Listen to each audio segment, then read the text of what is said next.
Hi there, it's Nick here from the Spartan Trader Academy. I'm going to do our weekly outlook and we will check for volatile pairs, seeing what's worth trading and which pairs to avoid actually, because the markets are not that volatile lately. We have a couple of pairs that do something. For instance, GBP CAD is moving quite nice, and on our small live practice account that we use for students, we have some trades running, swing trades. So just to make it quick, GBP Canadian dollar is moving still up, yeah, and it reached, like, since the last 1 2 3 and bounce on this major weekly support line.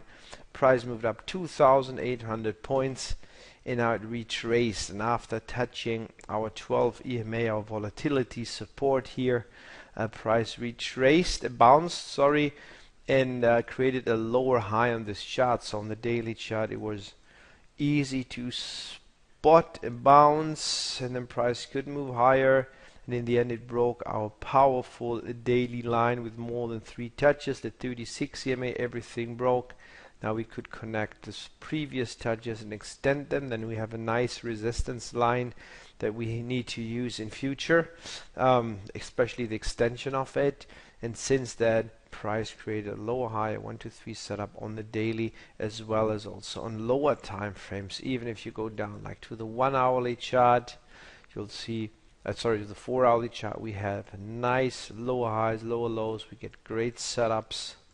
Here we have another setup in the same area. You could also combine those higher time frames according to the rules you know with the lower time frames. Then you found even here setups down here and later on in combination with lower time frames on this break. Even down here we got setups using our filters, the 1 hourly 5-minute filters that, here we go, let me go back, gave us great basic Spartan system setups and entries once, twice in the same area with really small stop, and price is still moving down. So hopefully, now imagine having a stop of about 40-50 pips or 60 and profits without about 300 pips. That's great.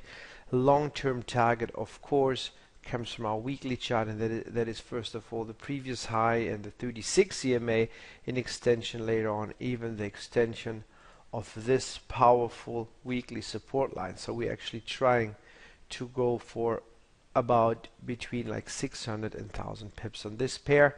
As long as price is moving down, you can look for new setups, especially after this spike here. Price will probably move lower. Now we need at least a 4 hourly retracement so we can see some. You can actually also change the angle of the 4 hourly line. Some retracements and bounces on our resistance lines, so we can look for new setups in case you're not already in this powerful short. Okay, this also goes for the daily chart. We might get a big move here and then a daily 1 2 3. This could take a while, but at that point all the guys that are already in made huge profits. So well done to all the traders that took action here. Sorry. So now the GBP New Zealand dollar daily chart, we have the same story here. We have a daily trend line break. On the weekly chart the price is going up and up and up with a huge spike, so we expect a big retracement ideally to here. Now on the daily it looks like that. On the 4 hourly we had setups. On the 1 hourly chart with setups, we have also setups on the 4 hourly chart with a clean break. Classic entries on all time frames, even if you go down to the really low time frames, and price is going down. Now this is has a stop of 200 points. Price already moved down over 400, almost 500, so it's a win-win scenario. There's only one last position remaining, trying to make more profits, and targets of course could be long term the 200 EMA on this daily chart and that is a move of almost 1,500 points. So we need a little bit patience for this. You can look for new setups by just following the trend. Every time you get a retracement to your resistance line, this will be your profit zone. Then do your top down approach, go down to the lower time frames, look for setups. It's really easy. Euro US dollar,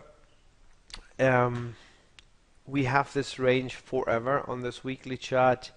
On the daily chart, price gets kind of squeezed between support and resistance. We have a little wedge, so ideally I don't like to trade a pair, especially on swing trading, of course, that moves crazy like that, and we have spikes all over the place. There's no direction, so ideally I have the lines already there. We want to see the price getting out of this range, and then we start trading. Now for the day traders and scalpers bounce trading this, are going to really the lower time frames, 1 hourly, 5-minute combinations, looking for setups. There's a 1, 2, 3 in making here. So on Sunday night we might get a bounce, then you can switch to the 5-minute chart, look for and then as I said, look for intraday trades on the break, and don't forget to target the lines coming from your higher time frames, right? If that breaks an extension, of course you have your daily horizontal line up here, but ideally if you want to really look for long-term trades, you want to see the breaks either of support or resistance. Yeah. Now the Australian dollar, US dollar, we had an aggressive setup here on the 1 hourly chart, but if you start the analysis, you'll see that you have a powerful daily line there, and price is really getting close to this line. So ideally we would like to see, you can see I have another 4 hourly 1, 2, 3, and it's spiking down here, so there is not really something down right here right now. So ideally you would like to see now the price moving again. This range is not the best thing, and so let the price go back up and either bounce here, and then you can do your bounce trading, or you wait for setup and then again use lower time frames, because at that point if you look for longs you would trade against the main trend, right? Only if the price breaks this line, then you can wait for 4 hourly setup over here, and or even a 1 hourly, and trade longs. Therefore you would probably have a trend change on a daily, and then you could start targeting the 36 EMA on the weekly, going back to the higher time frame again. Yeah, the trick is always to go back to the higher time frame, look for bigger targets. USDCHF, it's the same thing. We have a range here. Price bounced again on resistance. It didn't even reach it really, and then spiking again after it touched the lows. So again, the spike resulted into a bounce of about 50 points. Price is in between this range. So again, either break out of here or the trades in between at support and resistance. Euro Canadian dollar did again test the 36 EMA and is now, let me go back to the 4 hourly chart.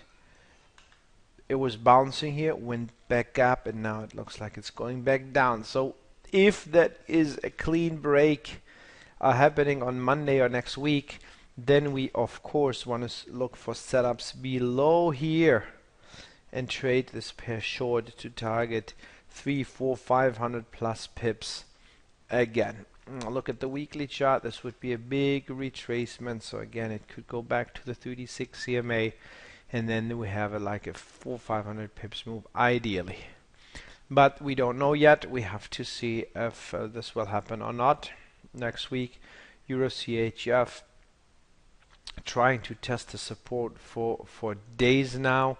We get those bounces here. We have this wedge. You can draw the line out differently because price tried to break it but couldn't do it. Now you can draw the lines like this, then you have a clean bigger range now. Still, as long as the price moves between this wedge, only bounce trades, but this is getting like only 30 pips, so you would do this on really lower time frames. I would suggest you don't do anything. Wait for the breaks and then setups over here to target the highs and if you get the lows, you go to your daily chart and start to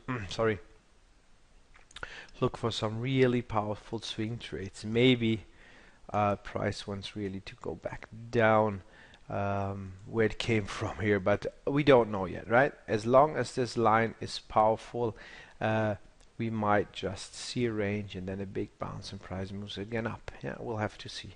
USD yen, you have the setup already here. The range is getting really small. It's like 80, 70, 80 pips. We have a big spike, but then price came back into this range. You can see how powerful this range is. Breaks or not, we need to wait, right? Ideally, setups below here. Yeah. And for longs, we need the bigger break up there. The GBP US dollar. There we go.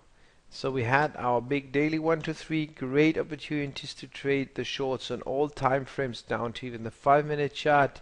Now we see prices trying to retrace a little bit. You don't have much of resistance except of those 2 touches in the extension, which in combination with the 36 could be a powerful tool again. On the 4-hourly chart, as you can see, price tried to break the 36, but in the end bounced. So we have to check on Monday if we get a break of this line. Then below here we want to trade shorts. Yeah, if the price moves up, then we can try 1-hourly and 1-hourly 5-minute combinations to trade against the main trend. We did already that. New Zealand dollar yen. Now this pair, let me start from the weekly, is or was moving a lot after the break. Then we have our range on the daily chart, and the range isn't that big. It's like a 250 pips range. On the 4-hourly chart we have a little bit of movement, but price is right now exactly sitting on resistance. So if we get a nice spike here and then a bounce signal, great. Otherwise you need to wait for the break and setups over here. If price is bouncing and goes down, then of course the middle of the range in combination with your line would be the primary target. If that is achieved, you can still keep a position in case that we have a break and then target the lows down here. Okay, but more of this in the live room next week. Hopefully Monday, Tuesday we get some volatility and new setups. Yeah, have a great weekend still. I catch up with you soon. Bye for now, and like always, if you like what I do here, comment it below this video, and you can also share, of course, your thoughts by writing or actually combining your analysis with mine. Okay, catch up soon. Bye.